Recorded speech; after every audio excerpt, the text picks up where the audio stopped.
Hey YouTube! Today we're going to talk about how to draw the head using the Loomis construction method. Now while you might not be familiar with the name, I can guarantee that if you're an American, you've come across his work. So he was tasked with creating the illustrations that kind of personified the Americana visual identity. And the way he would go about constructing his faces was with the ball and plane method. So he would start out with a circle, and that would be the cranium of the skull, and then he would cut off the sides in order to elongate that sphere and make it a little less round, a little bit more realistic.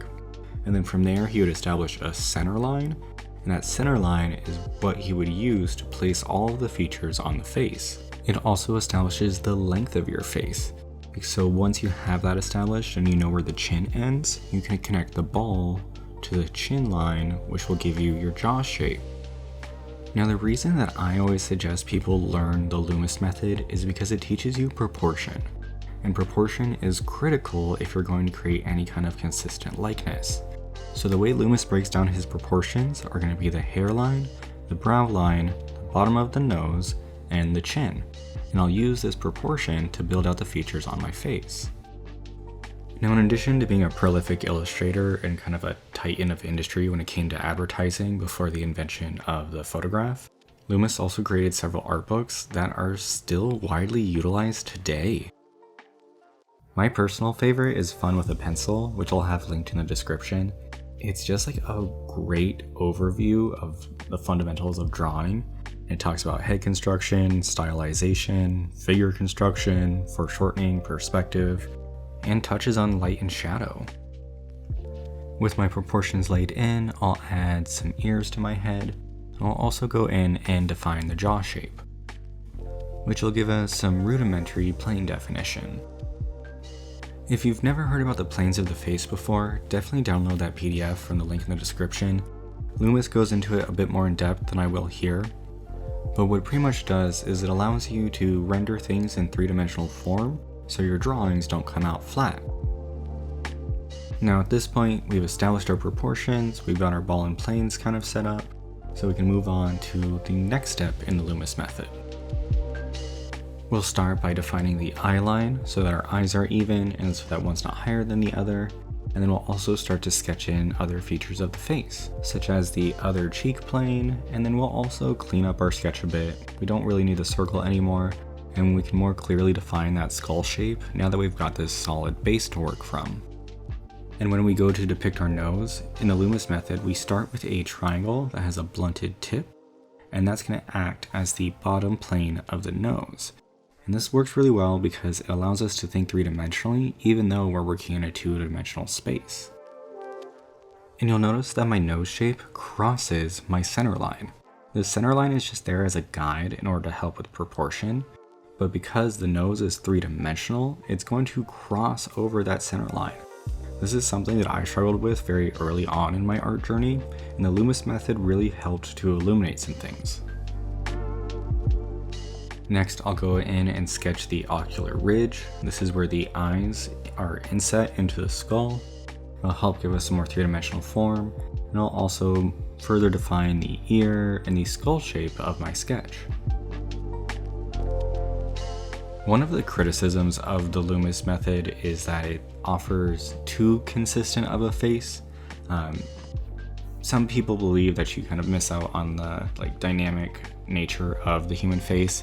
And while I agree with them to a certain extent, the reason why I suggest Fun with a Pencil instead of his later work is that he actually has an entire section dedicated on stylization and building forms and shapes on his ball and plane method, which allows for a more dynamic and inclusive face construction.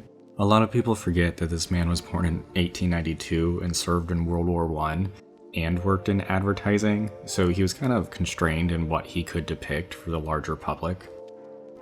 So now that we've got a solid sketch of the head, we can go in and start to sketch in our features. I like to start with the eyebrows, but you can really start anywhere. I find that starting with the eyebrows allows me to define the eye socket and the eyes better, and that's typically where the viewer is always going to focus when looking at a face. This is also where we're going to define the turning of the planes.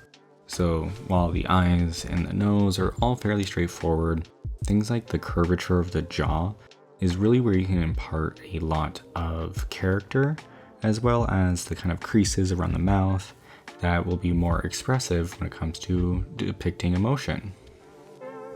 Now, one thing that I want to note about the Loomis method is that it's a great starting point, but you don't have to start every drawing with the ball and plane once you get comfortable enough. Once you get comfortable with this method, you can actually kind of skip steps. That'll make things a little bit easier for you and speed up your process. Here, I wanted to give kind of a total overview, and that's why I'm kind of taking it step by step and cleaning up my lines as I go. For the hair, I'm just going to go with like some messy curls. Not really going to focus too much about it since we're mainly focused on the construction of the face. Some good thought process when it comes to depicting hair though is to group it into chunks, because you don't want to depict every single hair. It's kind of like a beginner mistake because it's too overwhelming for the eye, and when there's that much detail in an area, like people get sucked in. So simplify it as much as you can, but still define it enough that people know what's happening. Now, if you're using the Loomis method when working traditionally, say with graphite, you won't need to erase nearly as much as I am during your process. You can actually just start out with really light lines, and those lighter lines will kind of fade into the background as you build up detail and darken areas. The benefit of working digitally though is that I can tweak and warp my lines a lot easier. Now, unfortunately, you can't do that with traditional media, so make sure to take your time as you work and learn this construction method. One thing that I am going to do, because I am working digitally, is I'm going to create another layer and then have my sketch layer at a lower opacity. You can achieve a similar effect by using graphite in a kneaded eraser and just rolling the kneaded eraser over your surface to pick up a little bit of that graphite, and it'll give you these kind of ghosted lines. So now that we have all that beautiful structure, it's time for us to pick out details and lines. Now, Loomis does this in two really important ways. The first is his darks. So he identifies the crease of the eye or areas of shadow that are the darkest, and that's where he puts his line and his value. The second, and arguably more important in my opinion, is that he defines the form with his lines. So a good example of this is the nose. So I'm going to go in and I'll define the nostrils and the side where the shadow is. But there's a little line right on the tip that overlaps that left nostril. I'm implying the form of the nose without having all those construction lines. Another good example of this is the cheek on the left side. So that apple of the cheek that sits in front of the back of the jaw, that line curves in just a little bit to imply that form, because I want the cheek to be in front of the jaw. It's these little structural lines, which is why I love the Loomis method so much, is because you can leave a lot of them if you kind of build them into your process and your thinking. And it informs your audience on what they're looking at. The more that you can tell your audience versus show them, the better off you'll be. You want to tell them what to see. You don't want to leave too many things up for interpretation. But it's also very easy to cram too many details into a picture, so it's a balance. And it depends on your style and your taste, and the only way to figure that out is to explore it. And this kind of dovetails into one of the topics I wanted to discuss in this video, which is making the Loomis method work for you. In steps 1 through 3, very clearly the Loomis method. I'm working from what's outlined in Fun with a Pencil.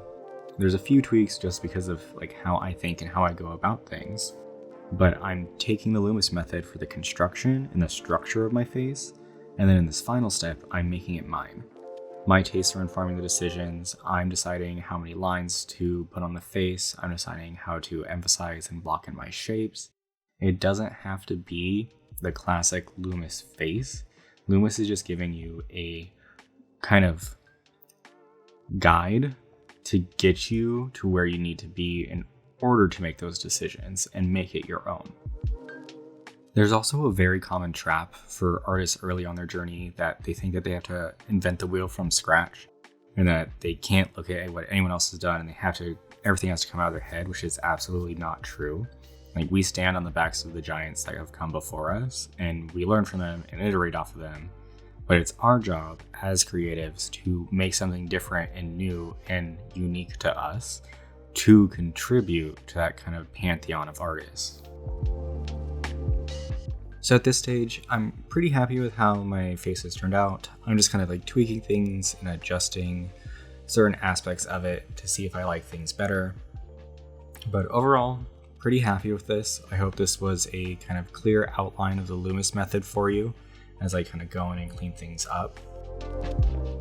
I would highly recommend downloading that PDF. It's free, even if it's just like a cursory look through, because it might answer some questions or kind of clear up some misconceptions that you have, especially if you're trying to get into things like illustration or animation, anything that's more focused on depicting and expressing something versus self-expression from a fine arts perspective.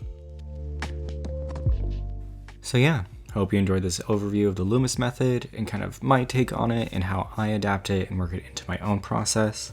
I hope that it's beneficial for you, and if you want to see this process in a more traditional media, I'll be uploading a few videos where I do colored pencil portraits, exploring the color zones of the face. If you found this video beneficial, throw me a like so I can know, and I hope it helps you on your journey. See ya!